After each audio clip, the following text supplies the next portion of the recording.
Maulan sa San Mateo.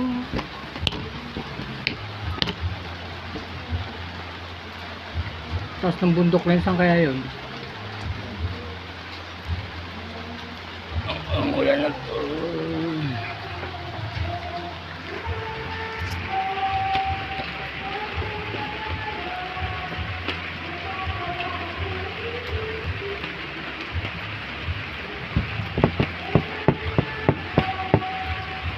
Punta ka na doon.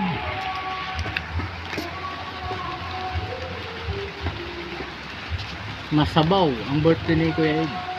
Hindi naman talaga ngayon. Kailan mo birthday? Bukas pa birthday. Galing.